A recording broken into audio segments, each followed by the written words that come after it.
It is morning in Los Angeles and it is morning in America. I am your host, KC Phoenix. Today is September the 24th, Thursday. All right. Usual housekeeping, thepurpleelephantshow.com, main podcasting platform, The Purple Elephant Show on Instagram, The Purple Elephant Show on Parler, so we can parlay, at RealTPES on Twitter.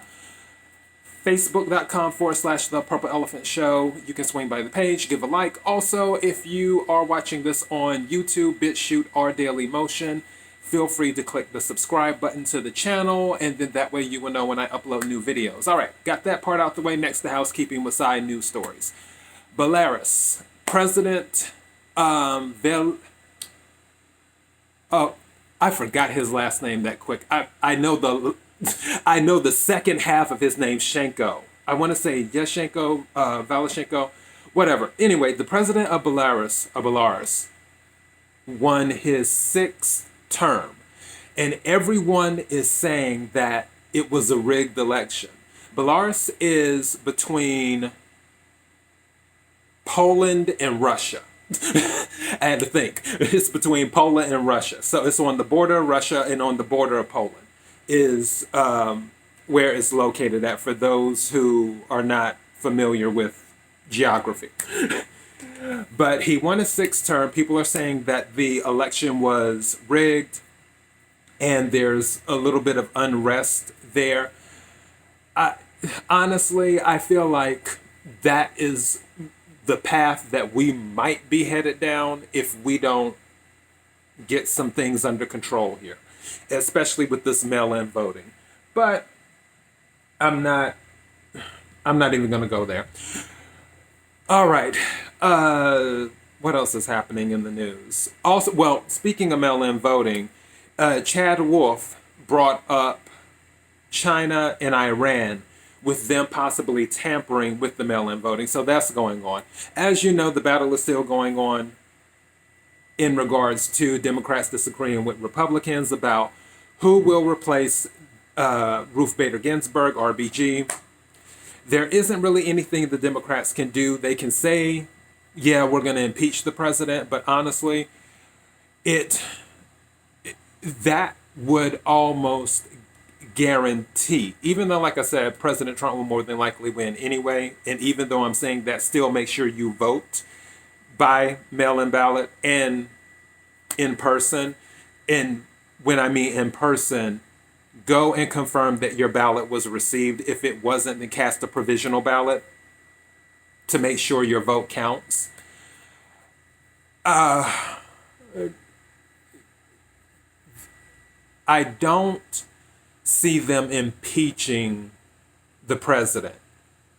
The only way I see them impeaching the president is if Alexandria Ocasio-Cortez pushes for it. Because right now she's sort of the one pushing this, even though it wasn't a thing that was thrown out. It was something that was brought up by George Stephanopoulos. Nancy Pelosi didn't bring it up. George Stephanopoulos sort of walked her into the question or walked her into the situation by bringing it up that way. And then Nancy Pelosi decided to go ahead and take the ball and run with it. And then she's been giving interviews and doing other stuff and mentioning impeachment. But I don't see impeachment happening unless AOC gives her blessing on the impeachment. As for other things that are going on, everything else is still the run of the mill. China doesn't have any friends right now. That's something that the United States is noticing, where the United States is gathering other allies around the world to push back against China. China says they're not being aggressive military-wise, but obviously they are. I already told you China has directly or indirectly said that land is owed to them in over 21 countries. And no, I'm not over-exaggerating that. Literally 21 countries, which is ridiculous. And a lot of people are just fed up. as they should be. Because honestly, China is the issue in my eyes right now. Thinking what other little news articles. Oh yeah, Joe Biden's son, Hunter Biden, obviously received money from a former mayor of Moscow, the wife, in the Senate report that they released. Also, he was known to have hired ladies of the evening. I guess that would be the appropriate term. I try to keep this as clean as possible, especially since YouTube is about to change their new change to a new algorithm with their AI to age restrict everything. So yeah, Hunter Biden hired ladies of the evening from Eastern European countries and whatnot.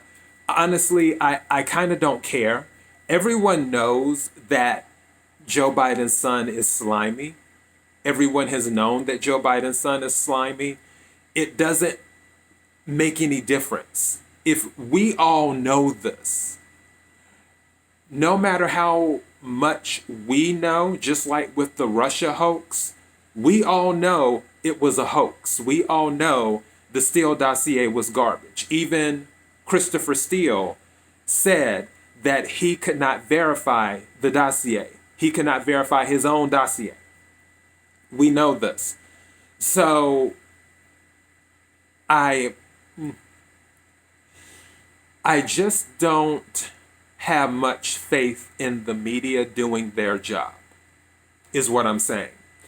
As I mentioned before, 80% of the media are Democrats. Over 90% of the coverage of the president is negative. There isn't anything that would benefit them where they would bring Joe Biden's dirty laundry to the front of the line like they do with everything else. If this happened to any of President Trump's children, it would be front page all day, every day. But because it's Joe Biden's son, and obviously his son is compromised, that they just don't cover it. They just don't print it. They just don't care. Or if they do cover it, it's on page 14 instead of page 1 or 2. So for it being brought up, and I know certain outlets are constantly bringing it up, I mean, more power to them, but it's not going to mean anything. It just doesn't. Just like with what happened with Joe Biden in Ukraine having the prosecutor fired. Everyone knows about it. He's on tape saying it, but it doesn't mean anything because the media doesn't put a light on it. They don't hold his feet to the fire. So he doesn't care. Now, when the debate comes up next week on the 29th, President Trump will more than likely bring it up. President Trump's probably going to bring up all the dirty laundry. But the media still isn't going to care. And they'll still run cover for him because that's what they do. Because most of the media is Democrat. They have to push a Democrat narrative. They can't push an unbiased narrative. They can't just report the facts. They can only report the things that favor the Democrats and make President Trump look bad. And that is their narrative. That's just the way it is. Now, as for my morning political thought, I said a riot a day keeps democracy away. And I believe that was the original intention. Not part of the original intention of the riots. It was to make President Trump look bad. But also, I really believe it was to scare people, scare Americans into voting for another party. Because they kept on saying, and they, meaning Democrats, saying, hey, if you want the riots to stop, make sure you vote for Joe Biden. Joe Biden, if you vote for Joe Biden, the riots are going to stop. I really believe that they were trying to pretty much extort American voters. And it seems like there's two things going on now. The first thing is that with the riots, they were looking to extort American voters. Once they had seen that that was starting to backfire, they backed off a little bit. It simmered down a little bit. Also, with certain things President Trump's team did behind the scenes in regards to signing an executive order with the 10-year minimum for tearing down statues and working with the DOJ, which obviously, as mentioned before on this show, the DOJ is classifying Portland, Seattle, and New York as anarchist jurisdictions to give the federal government the ability to ban federal funds from going to those cities because those cities are basically encouraging violence in their cities.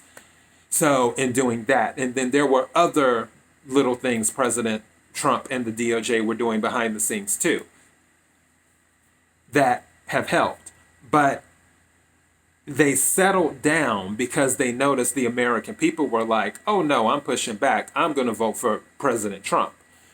However, there's another thing that is being affected here with the Breonna Taylor case, which a lot of riots or unrest is usually related to something that involved is usually related to an incident that involved a black person. The reason they have been pushing this is to keep black people emotionally destabilized. As I mentioned before, if someone is emotionally destabilized, they're more susceptible to manipulation.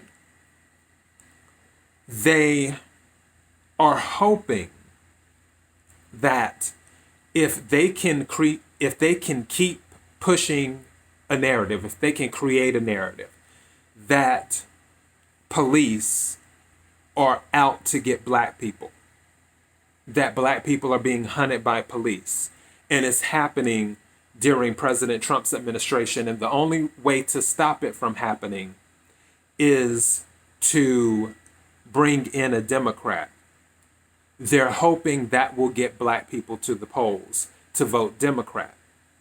One of the reasons that all of this is happening and this is being pushed so hard is because President Trump's approval rating among black people during different polls, but like I said, I don't really care about polls, but I'm just using this as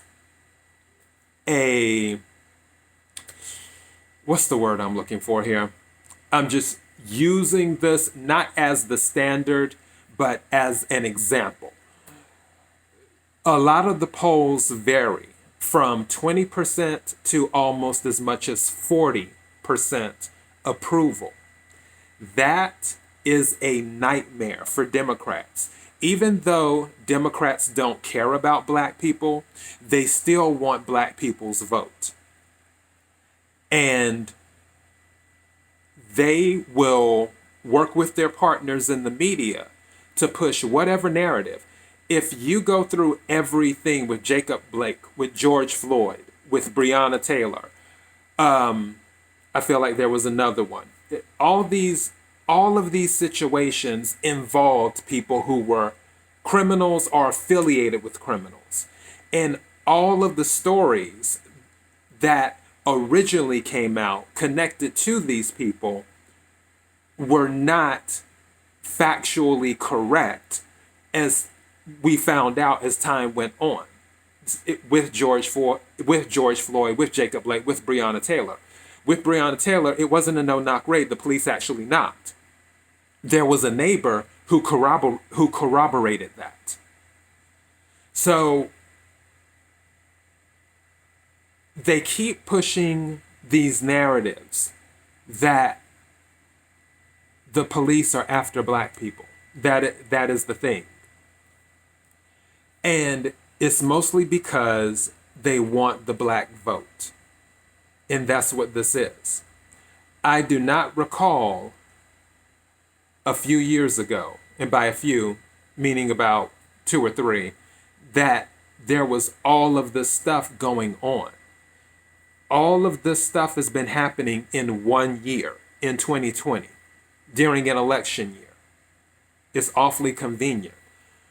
They don't pay attention to Black lives that are lost inside certain cities. And as I mentioned before, a lot of the unrest in a lot of these cities were Democrat or are Democrat run cities. If Democrats were looking to change something with how the methods and procedures of police are handled or done, what they are, they could have done it within the city. Senator Tim Scott said that.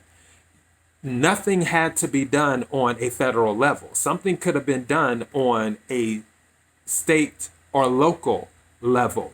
Democrats run Los Angeles. Democrats run Portland, Seattle. Democrats run New York. The only one except Louisville, Kentucky. That's really it. But all of these other cities that there have been major issues in, Democrats run those cities. They could have passed laws within the city. For example, just like they passed the law in New York with you don't have to have cash if you don't have to have cash for bail, or if you can't do an outrageous amount for bail, but I'm pretty sure it's no cash bail in New York. And then all the criminals keep on getting out. They just arrest them, then release them. Arrest them, release them. It's rinse and repeat, rinse and repeat, rinse and repeat. In New York, which was a horrible idea. But they passed that law. The federal government didn't have anything to do with that law in New York. So there wasn't anything that needed to be done on a federal level. So if they really cared, all of this would have been taken care of years ago. This isn't the first time that Black people have been up in arms over someone being killed by a police officer. This has happened before. This isn't the first time that a riot or unrest has happened because a Black life was lost to a police officer. They could have done something then they didn't. And all these other times, it always seems like it becomes a larger media headline during an election year and not during just a regular year. But hey, what I know. So I feel with the riots that the original plan was to keep democracy away. A riot a day keeps democracy at bay. And that backfired. So they toned it down a little bit.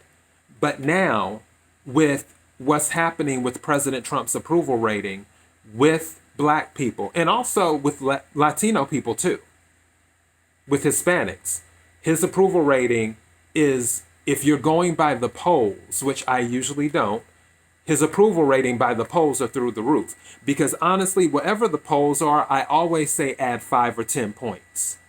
The polls never usually capture what his actual support is. So I believe it's even higher.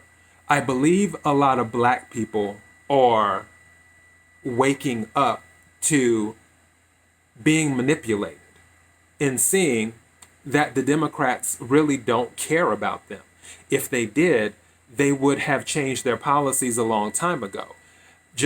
I'll give you an example. Illegal immigration hurts Black communities because it lowers wages across the board for everybody, but especially in the Black community. In Joe Biden's new plan that he's put forth, he wants to let tens of millions of illegal immigrants receive citizenship. That's crazy. He wants to cut down on building a border, a wall. He wants to do all types of things with visas, which also lowers wages too, because obviously if a company can get cheaper labor from another source, they will. It just amazes me that some black people still support the Democrat Party because all they hear is the Republicans are evil and racist. When President Trump has done more for black people than pretty much any president in modern history. And that's a fact. And speaking of another thing he's done for black people, with the HBCUs, the rapid testing for the China Wuhan virus, he has ordered the federal government to send 150 million test kits to HBCUs. He's ordered the federal government to do that.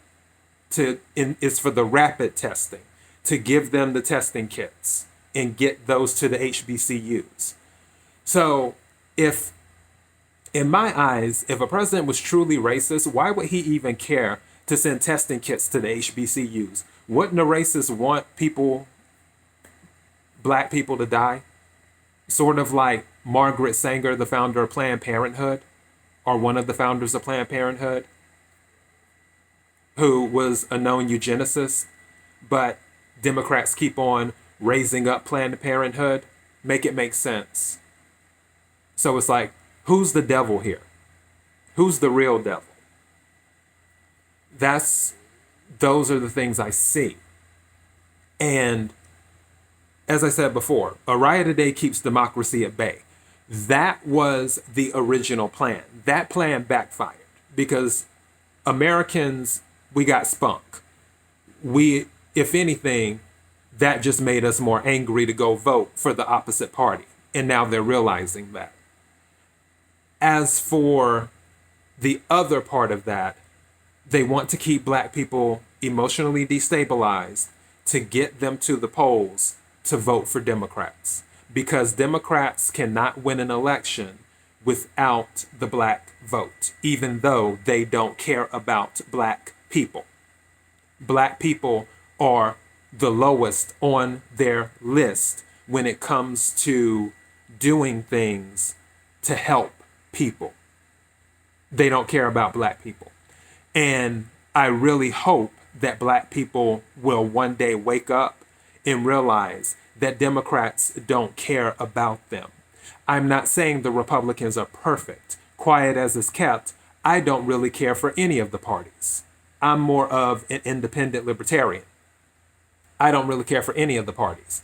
But if I were forced to choose between the two, I would choose the Republican Party because they have just a little bit more sense on things that are related to the economy, business, life, liberty, things like that. I have a few more things in common with the Republican Party. Like I said, I don't too much care for the Republican Party because they can be a little too weak at times for me, and weak people irritate me.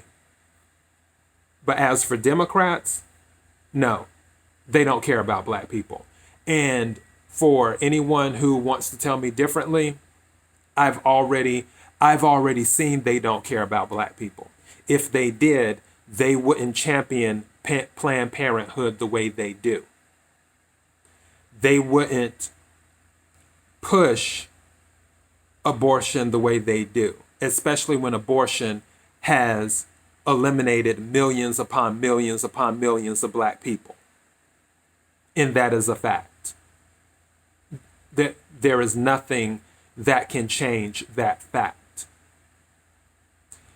There are many other things that have irritated me over time about the Democrat Party. But obviously, I'm not going to go into that right now. My morning political thought is about the riots. I wish that people would find another way to express their displeasure in their local, state, or federal government, because this setting things on fire, destroying cities, and whatever else they feel is convenient to vent their frustration and their anger at the time, that that isn't the way to do it. That isn't the way to do it. The best way to do it is to vote. But before you vote, you need to get the facts. You need to find out what really happened. And you can't trust just one source. You have to go to several sources and then take all of that information and filter it accordingly. And that's what I wish black people would do. And I believe if black people would get more sources, if they would become more engaged, if they would use their critical thinking skills, they would see the Democrat Party is no friend of theirs, and it never will be. And that's all I have for my morning political thought. Thank you to all who have been supporting, watching, listening, and everything else. I'll continue doing my morning political thought, and of course the Purple Elephant Show on the weekend as well. Until next time, be blessed.